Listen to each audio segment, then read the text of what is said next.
This video is on inverse trigonometry. Before we get to inverse trigonometry, let's quickly review regular trigonometry that we've gone over. So in sort of your regular trigonometry, and here we're talking about sine, cosine, tangent, secant, cosecant, cotangent.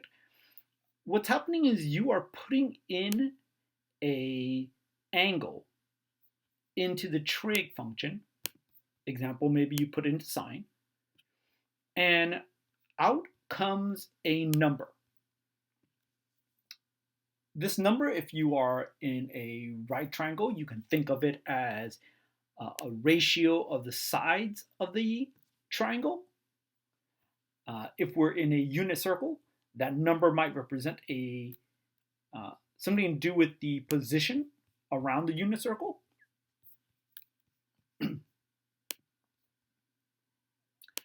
So in sort of a example, for sine of 30 degrees, this 30 degrees is the thing you are putting into the trig function sine, and out comes 1/2. If we are in a unit circle, that 1/2 would represent the y coordinate around the unit circle at 30 degrees. And if we were in a right triangle, that 1/2 would represent the opposite side divided by the hypotenuse. Let's quickly go over the other things besides sine. So like we just said, sine, the thing that comes out of sine of an angle is a ratio of the opposite side divided by hypotenuse. For cosine, the thing that comes out of cosine is the ratio of the adjacent side to the hypotenuse. For tangent, it is a ratio of the opposite side divided by the adjacent side. Cosecant is just the reciprocal of sine. So these two words here flipped upside down. So instead of opposite side divided by hypotenuse for sine, cosecant is hypotenuse divided by the opposite side. Secant is the hypotenuse divided by the adjacent side. And when you put an angle into cotangent, the thing that comes out is the ratio of the adjacent side divided by the opposite side. And when I've been saying opposite side or adjacent side or hypotenuse, I'm talking about the length there. Okay, so let's get to the inverse trig now. So like we were just saying, with a regular trig, you put in an angle into the trig function, and what comes out is a number. Well, with an inverse trig, it's the opposite. With inverse trig, you are actually putting in a number into the inverse trig, and then the thing that comes out is an angle.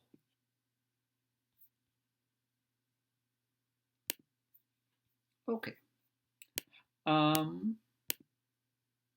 Let's give an example of this relationship between the trig and inverse trig. So you should know at this point that the sine of 30 degrees is equal to 1/2. Well, because the sine of 30 degrees is equal to 1/2, the inverse sine of 1/2 is 30 degrees. So when you're using this inverse sine, let's say that this was not here, and it just asks you to evaluate that. The way you would figure out what angle goes right here is you would think, which angle would I put into sine in order to get this number out?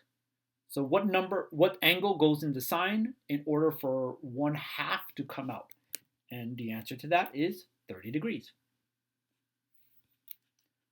All right. Let's talk about inverse trig, the notation, and the vocabulary that goes with it. Notation is how you write it. So these over here on the left column, this is all trig notation. Sine, cosine, tangent, sine of theta, cosine of theta, tangent of theta. All of these here in this column is your inverse trig. And the way you say this, the way you say this right here, the way you read it, is inverse sine of theta or arcsine of theta. These two words right here mean the exact same thing. These two are equal. They mean the same thing. It's just two different ways to say the same function. So this right here, this notation, this way of writing means inverse cosine or arc cosine. This one down here, this is the notation for inverse tangent or arctangent. A lot of times you might see this written a little bit differently. Instead of writing inverse sine, remember this is the long way of writing sine, but a lot of people abbreviate it, so they might just write it like that, inverse sine or inverse cosine or inverse tangent. Likewise, they might call it, or they might write it like this, but that just means arctan. Arctan is arctangent, arccosine, arcsine. All right.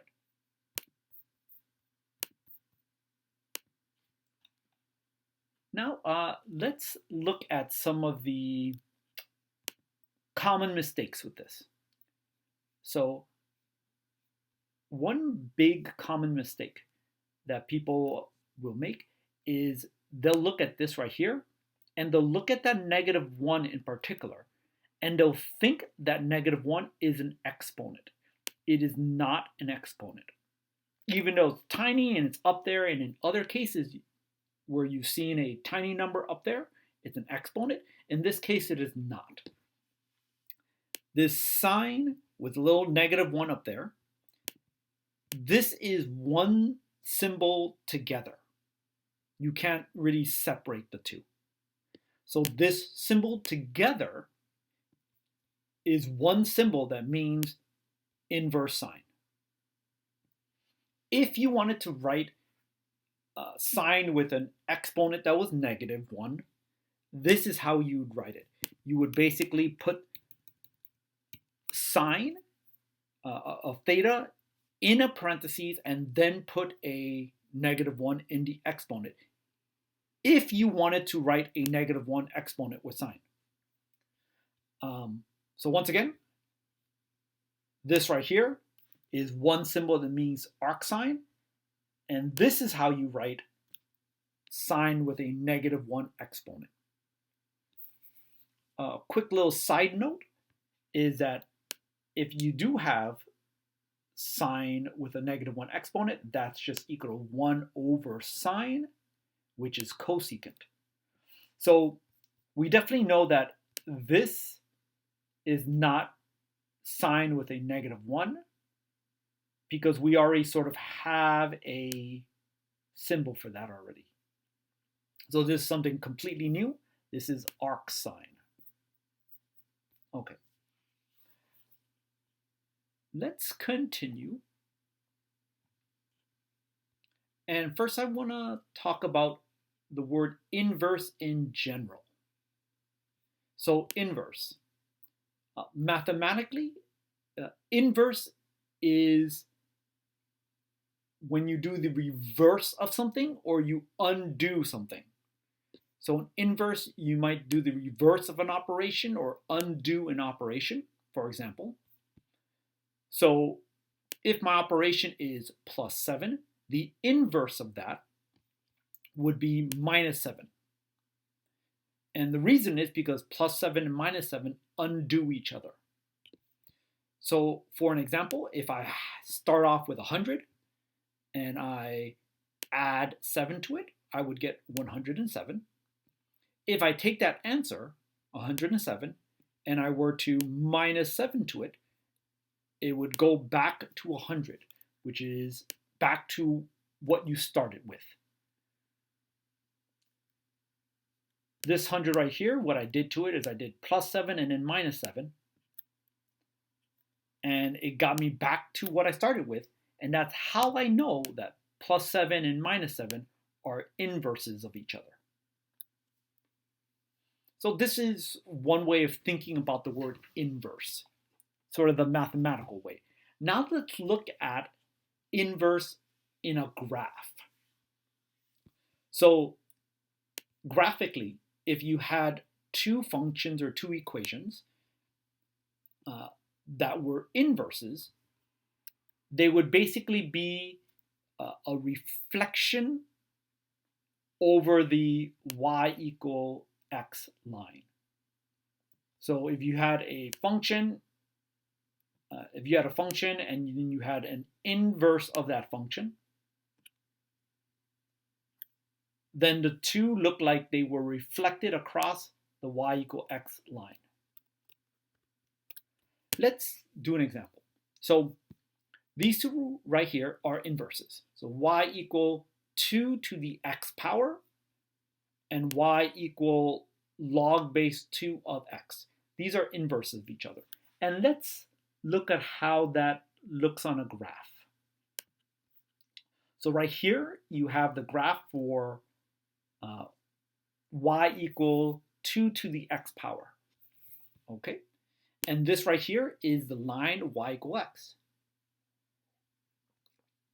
Now let's graph y equal log base 2 of x. It looks like this.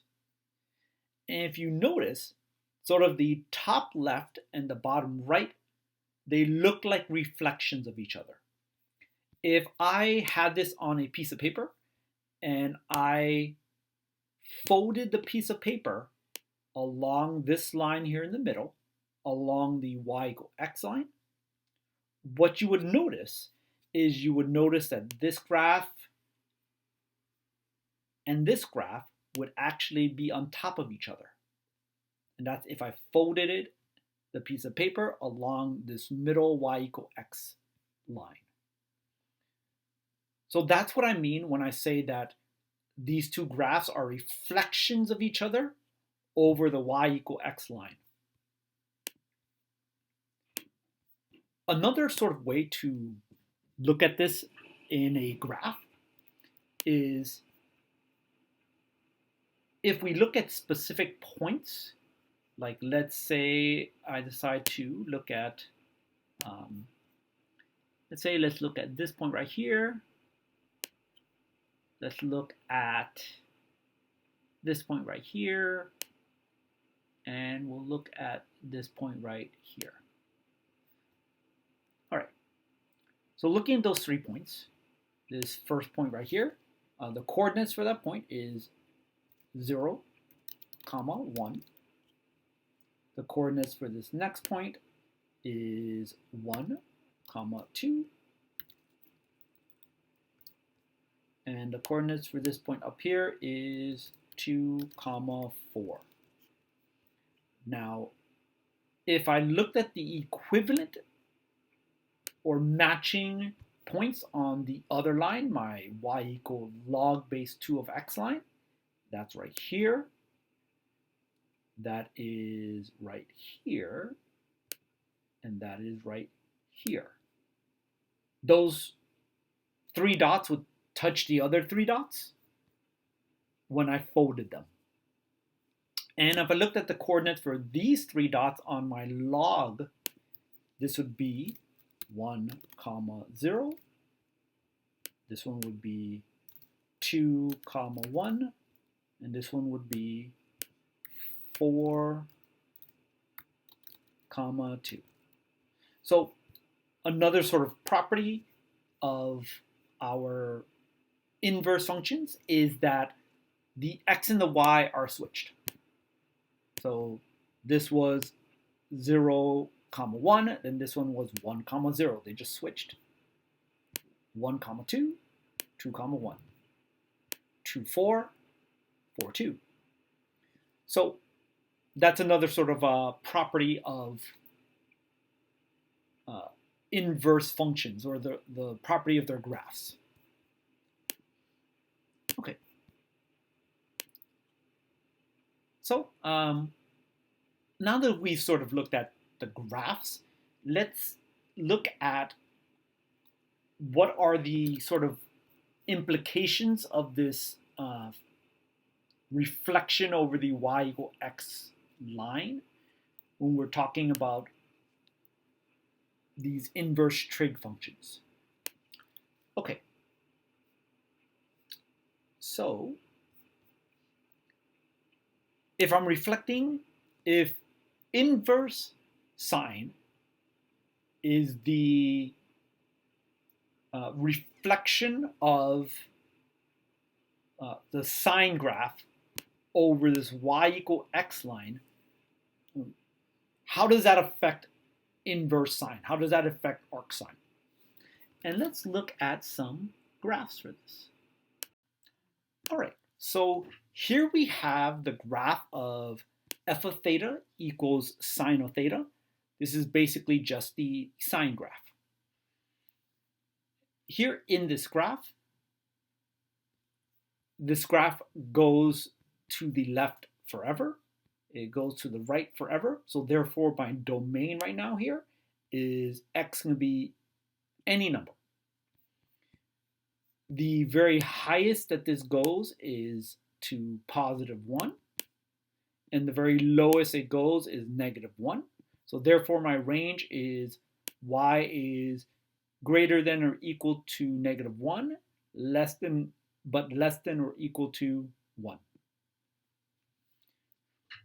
All right, so if I were to take this graph and I were to flip it over the y equal x line,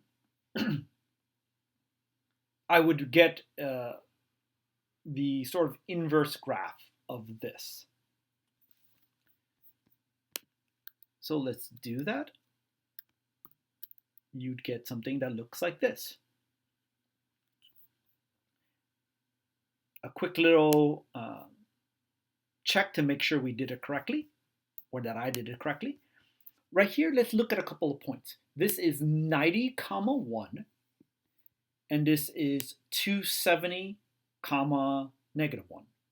And like we were saying before with the other graph, when you take the inverse, those numbers should switch. So this 90, 1 should change to 1, 90. And this 270, -1 should change to -1, 270. And in fact, that is what happens here. You have your 1, 90 here, and your -1, 270. Okay, so I've successfully switched it. It has that property we were looking at before, where the x's and y's switch places. So does that mean that this is the graph for my inverse sine? Well, there's a little bit of an issue here. I am trying to, actually before I talk about the issue, I want to first talk about what exactly is a function. So the definition for a function, one definition for a function, is an equation where for every one x value that you put in, exactly one y value will come out. So that's if you're looking at the equation. Another way of testing to see if something is a function, if you have the graph of that function, or if you have the graph of that equation, you can use the vertical line test on it. The vertical line test says that anywhere you draw a vertical line on that graph, that vertical line should touch the graph only either 0 times or 1 time. If it does that, then it is a graph of a function. So let's look at this. Is this a function? If I were to draw a vertical line here, it touches the graph exactly 0 times. That's perfectly fine. But if I were to draw the vertical line here, it touches the graph more than 1 time. It touches the graph here at 1 comma 90. It touches the graph here at 1 comma negative 270. So the fact that it's touching the graph more than once there means that this is not a function. This is not a graph of a function. And I am trying to create a function. Or a better way of saying it, when they defined arcsine, they defined it as a function. So if this is not a function, and that's the issue, how can we fix that? Or how did they fix that, the mathematicians that first created this? Well, they basically decided to choose an area on the graph and then limit arcsine to just that area. So they wanted to choose an area where if you drew a vertical line, it would only ever touch that graph once. So what they did is they chose this part of the graph right here. Everything outside of that area, they deleted it. It's not actually part of arcsine. So they deleted that part. They deleted this part. So basically, they confined arcsine to just this little area.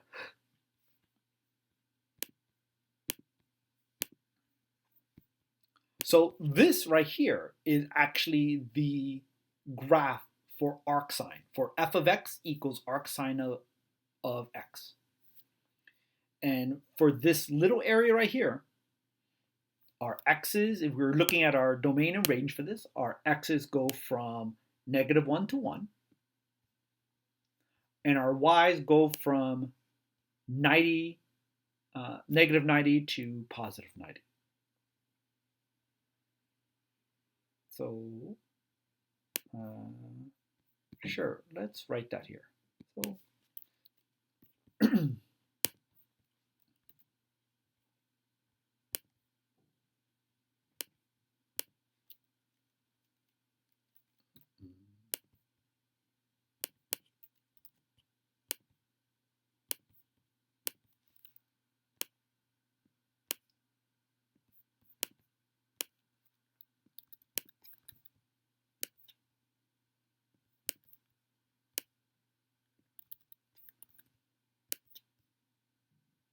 there you go. So there's your new range.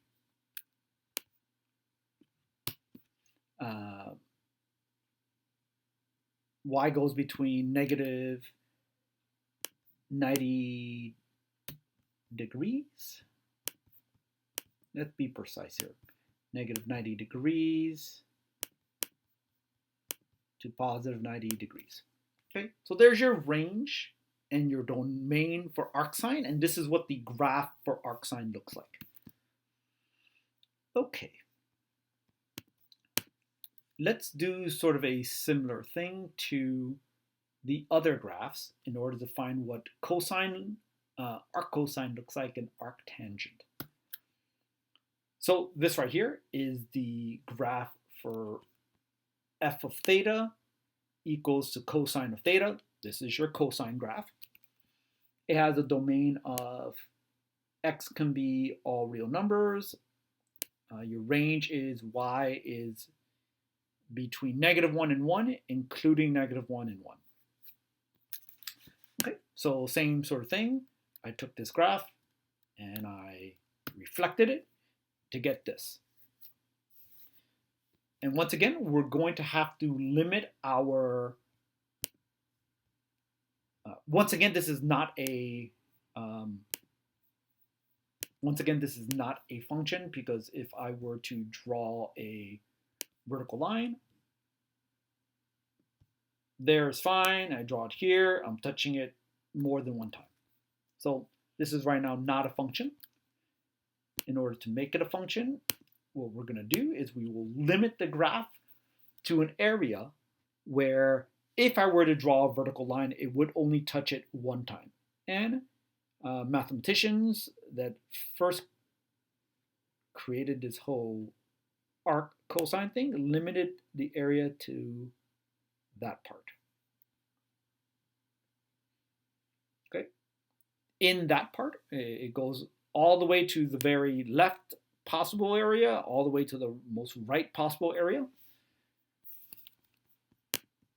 And they just deleted everything else. So everything above 180 and everything below 0 was deleted.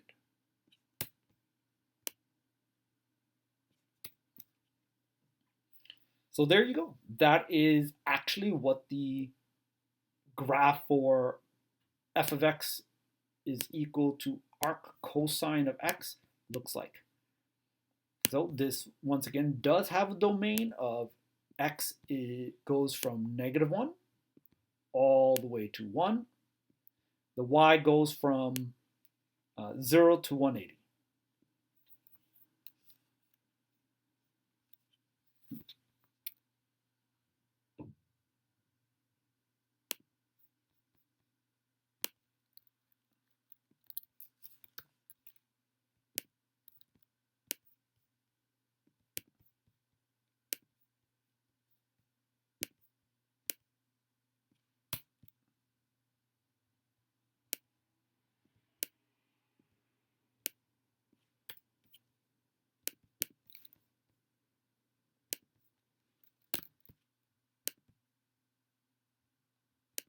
There you go. Okay, so our range for arc cosine is between 0 degrees and 180 degrees, including 0, including 180. Our domain is x is greater than or equal to -1, but smaller than or equal to 1. And this is what the graph looks like. Right? Final one, let's look at tangent. So this is f of theta equals tangent of theta. This is just a tangent graph. This has a domain of all real numbers, except that x cannot be 90 to 70, -90, -270. X cannot be 90 degrees plus 180 times k, where k is an integer.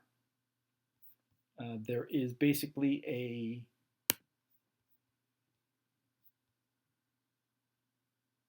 starting here, every 180 degrees to the left or to the right, x cannot be that.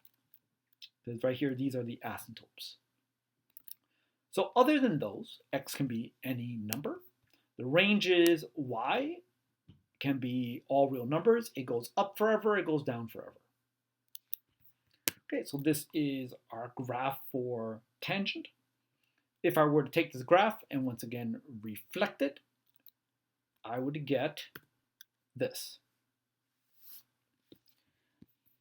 I think you can already tell that right here, the vertical line test will fail no matter where you put the vertical line. So no matter where you put the vertical line, this is definitely not a function. So what did they limit in order to make it a function? They decided to pick this very middle part. So this middle part, they chose that as the part that they would keep. Everything else they got rid of.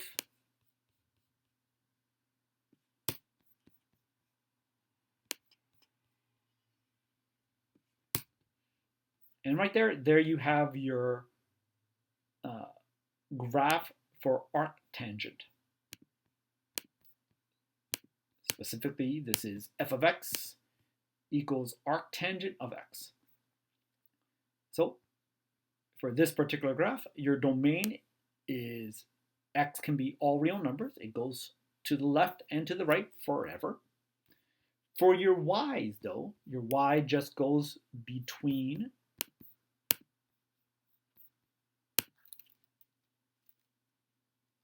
negative 90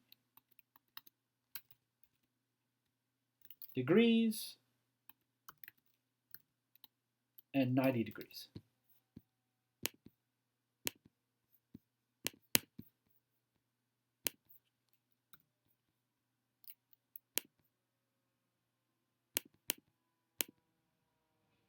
All right, there you go. So there's your range.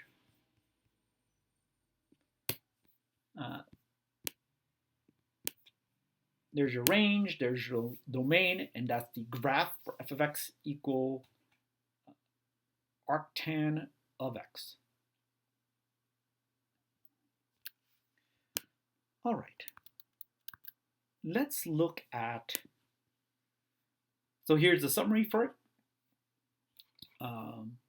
Sine, cosine, arcsine, arccosine, and arctangent.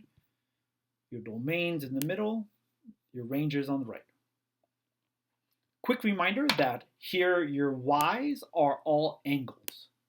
This angle is between negative 90 and 90. This angle is between, etc. Second thing I want to point out is most of these are less than or equal signs, but this is just the less than sign.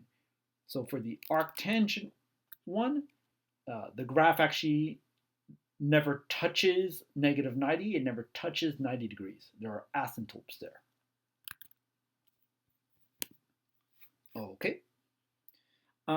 So let's look at some implications of that whole reduced range, or the effects of having that reduced range.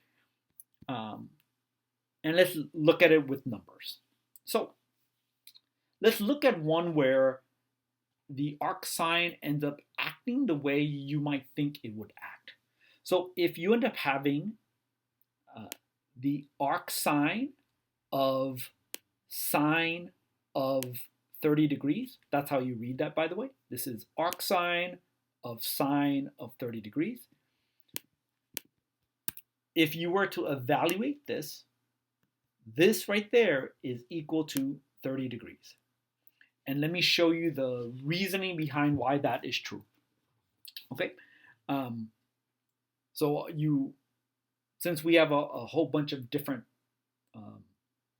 since we have parentheses here, you first do the things inside the parentheses. That's just order of operations. So here, the first thing I'm going to do is I'm going to do the sine of 30 degrees.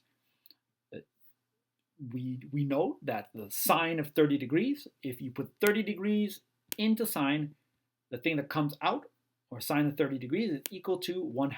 So this and this part right there, they're equal to each other. So I change sine of 30 degrees to 1/2. All right, so now I have to evaluate what is the arcsine of 1/2. Like I mentioned way earlier in the video, if you have something like this, the way you evaluate this is you think, what angle would I put into sine in order to get this number 1/2 out? So what angle goes into sine so that 1/2 comes out? And the angle that goes into sine for 1/2 to come out is 30 degrees. So therefore, arcsine of 1/2 is equal to 30 degrees. Okay, so that, I think for most people, for many people, this acted the way you thought it would act. The arcsine and the sine, they're inverses, so they sort of undid each other or canceled each other out, and so then you just had this 30 degrees.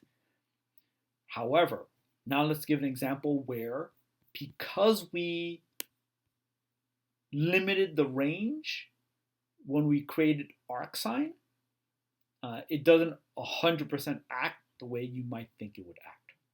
So let's do this example. the arcsine of sine of 150 degrees is equal to 30 degrees. And that might surprise some people. And now let's sort of go through the math reasoning behind why that happens. So once again, we're going to start on the inside. So the sine of 150 degrees is 1/2. That part shouldn't surprise you. Okay, but now we have to think of what is the arcsine of 1/2. Well, we just went through that reasoning. When you're doing the arcsine of 1/2, you're thinking about what angle goes into sine in order for 1/2 to come out. And the answer to that is 30 degrees. Now, some of you might be thinking, well, but Mr. Lee, if I put 150 into sine, 30 degrees also comes out. However, the answer is not 150, and the reason this is not equal to 150 is because 150 is outside of the range for arcsine, outside the range of this right here. So, no matter what I put into this parentheses,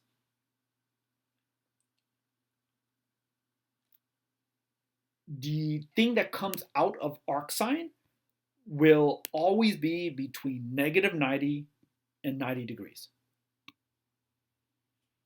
Because that is what the range for arcsine is. That's a little bit confusing, but this is how you do need to think about the range and domain when you're doing the whole inverse trigonometry. So if you did come out with the answer 150, if that's what the answer you came out with, then you should look at the out and check to see whether or not your answer is within that range. If not, then find a angle within that range that gives you that exact same